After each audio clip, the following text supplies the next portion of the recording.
Selamat datang di Kisah di Ujung Malam. Rumah kecil untuk orang-orang yang malam ini belum bisa memejamkan mata. Tarik selimutmu sedikit. Kecilkan lampu kalau perlu. Karena malam ini ada satu kisah tentang seseorang yang sebenarnya tinggal pulang saja. Terkadang yang paling berat bukan perjalanan jauh, melainkan mengetuk pintu rumah setelah terlalu lama menghilang. Kalau kamu merasa channel ini sering menjadi tempatmu untuk pulang, di saat kepalamu terlalu ramai,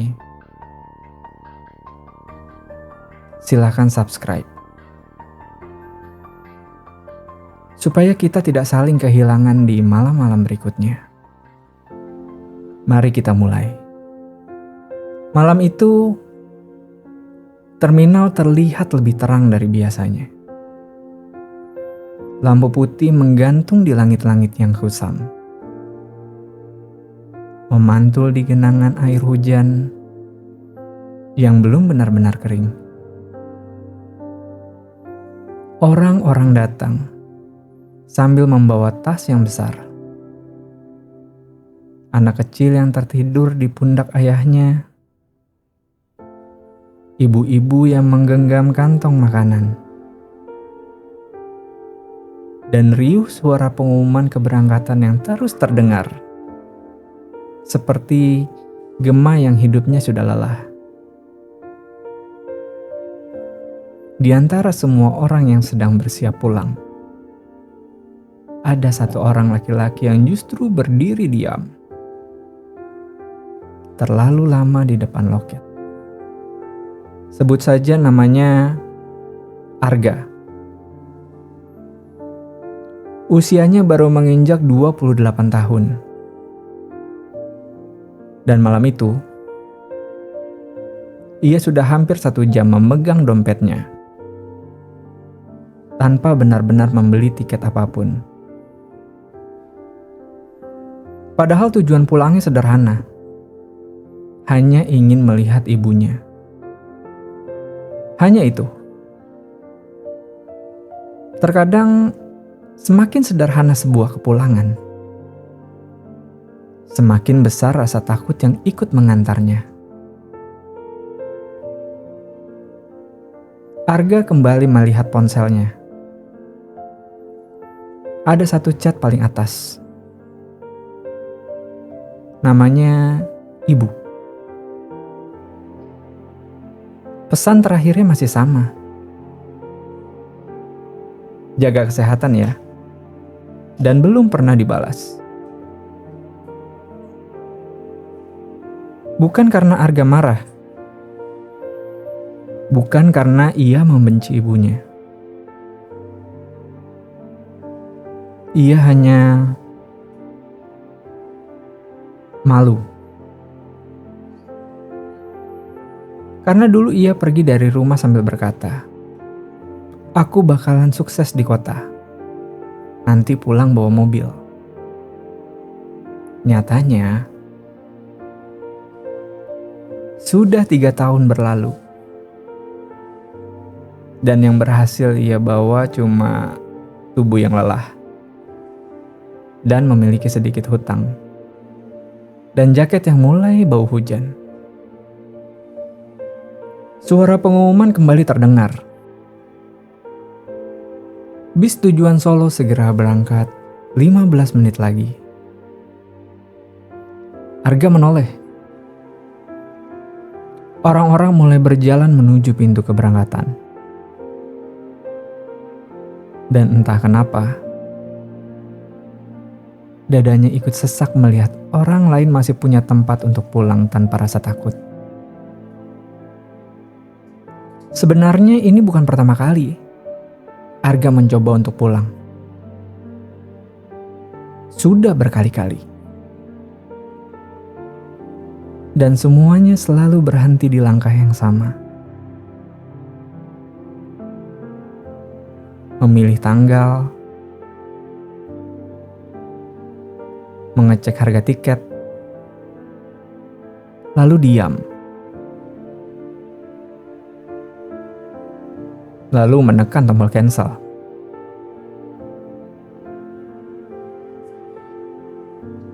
Kadang alasannya uang. Kadang pekerjaan. Kadang gengsi. Tapi yang paling sering,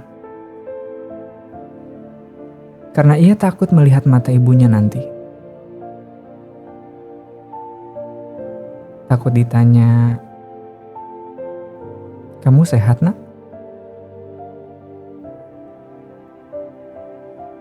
Karena orang yang paling mengenali kita biasanya juga paling cepat tahu saat kita sedang hancur-hancurnya.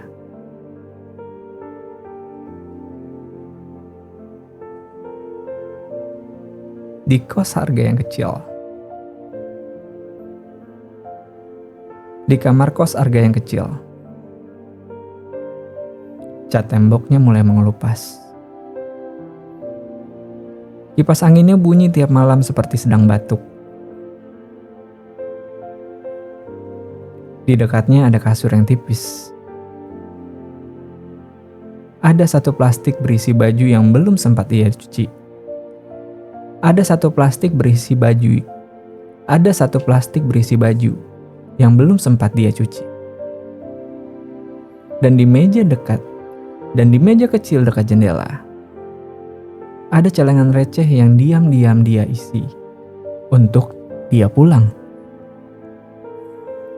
Sedikit demi sedikit, tapi tiap uangnya hampir cukup. Hidup selalu lebih dulu meminta sesuatu. Motornya yang rusak, harus bayar kos, harus makan, beli obat, dan tiket pulang pun kembali kalah.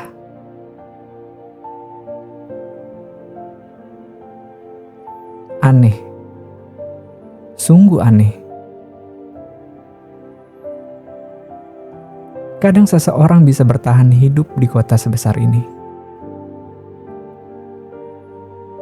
tapi tidak punya keberanian untuk kembali pulang ke rumah sendiri.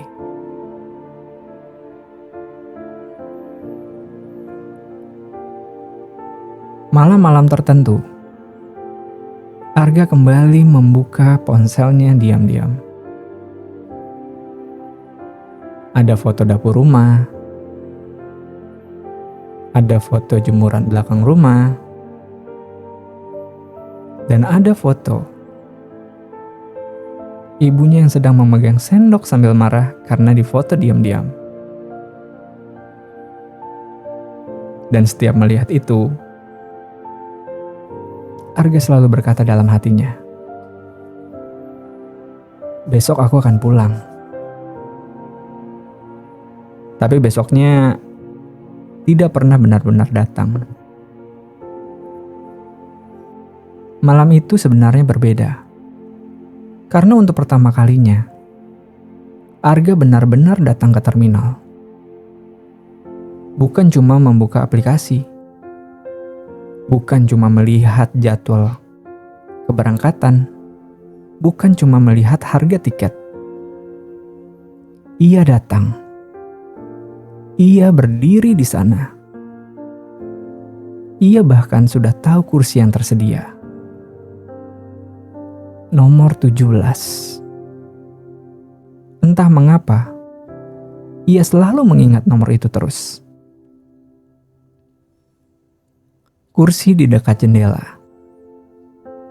Tempat yang biasanya membuat orang-orang bisa melihat kota perlahan menjauh. Hujan gerimis pun turun di luar terminal. Suara mesin bis hidup satu persatu. Dan Arga masih berdiam. Di dekat loket,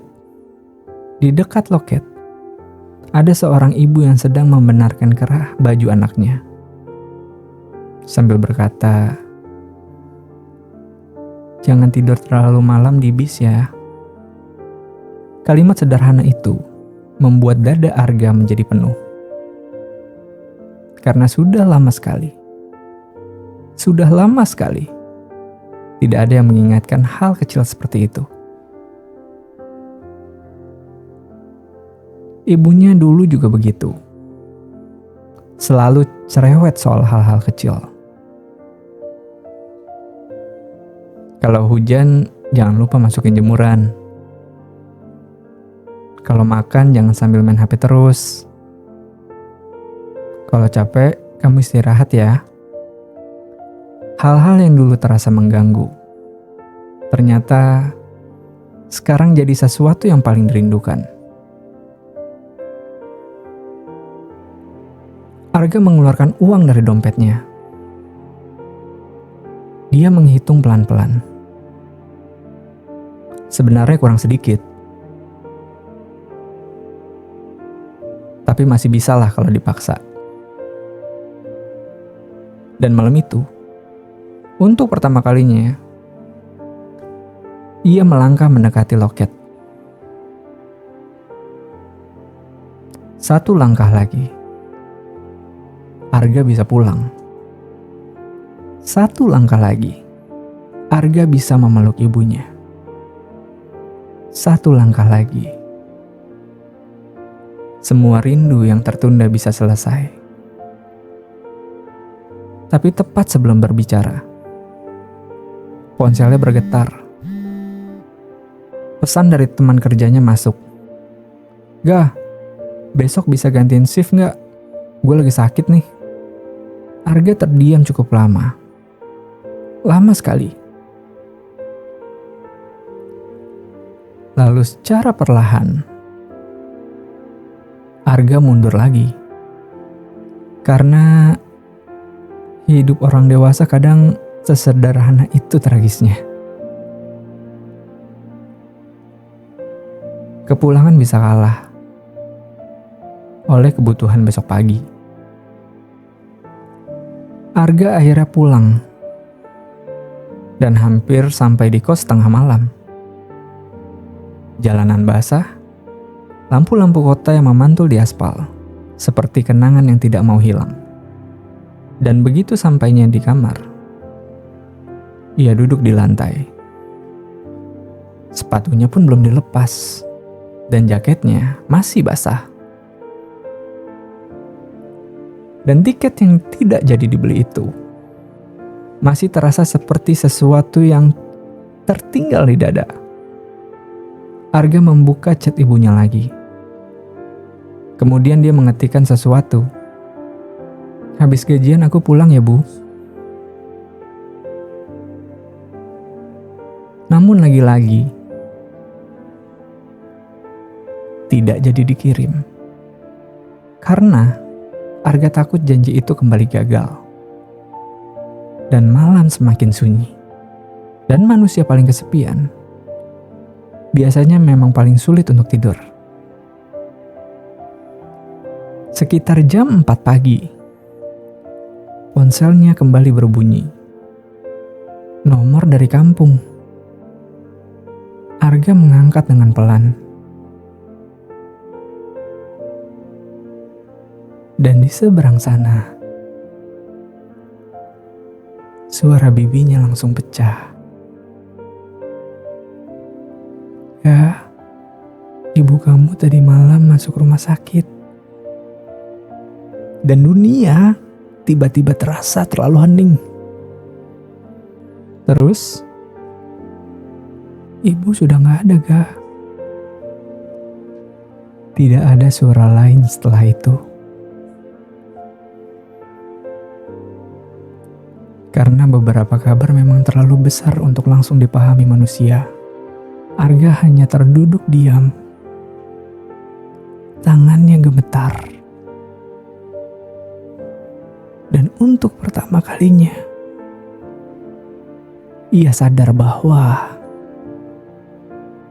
ada penyesalan yang tidak diberi kesempatan kedua. Pagi itu, Arga kembali ke terminal yang sama. Di tempat semalam yang ia tinggalkan dengan ragu. Namun kali ini tidak ada kebimbangan lagi. Ia langsung membeli tiket. Kursi nomor 17. Tetap di kursi yang sama.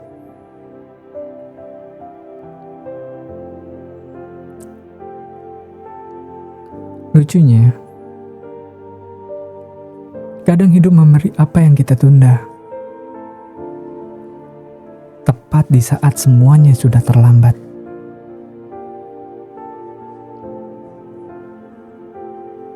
Arga naik ke dalam bis. Dan bis perlahan jalan meninggalkan kota.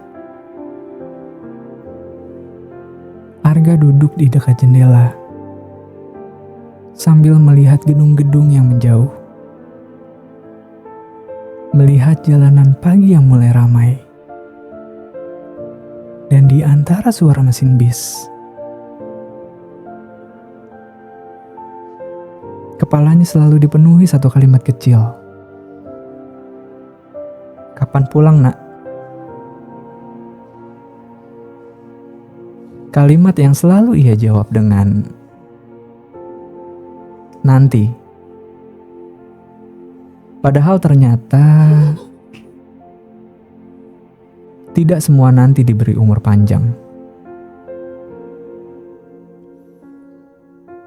Arga menutup wajahnya dengan pelan. Bahunya bergetar. Menangis tanpa suara. Karena di dunia ini ada banyak orang-orang yang kehilangan rumahnya.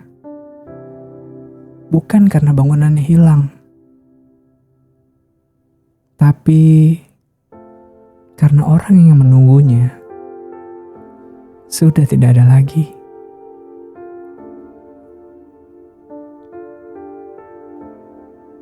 Bis terus melaju, dan kursi nomor 17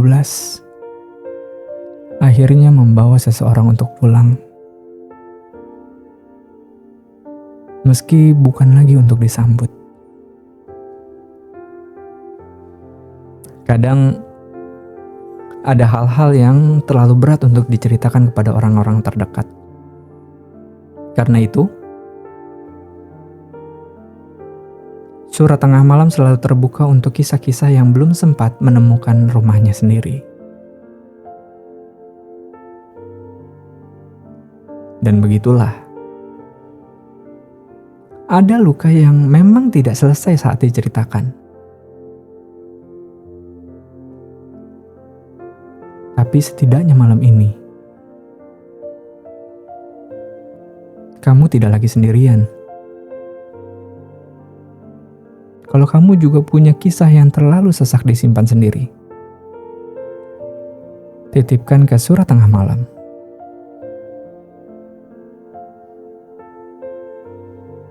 Terima kasih karena sudah bertahan sejauh ini.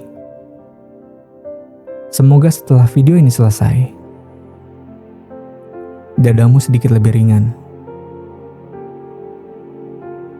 Selamat malam. Dan kita bertemu lagi di ujung sunyi yang berikutnya.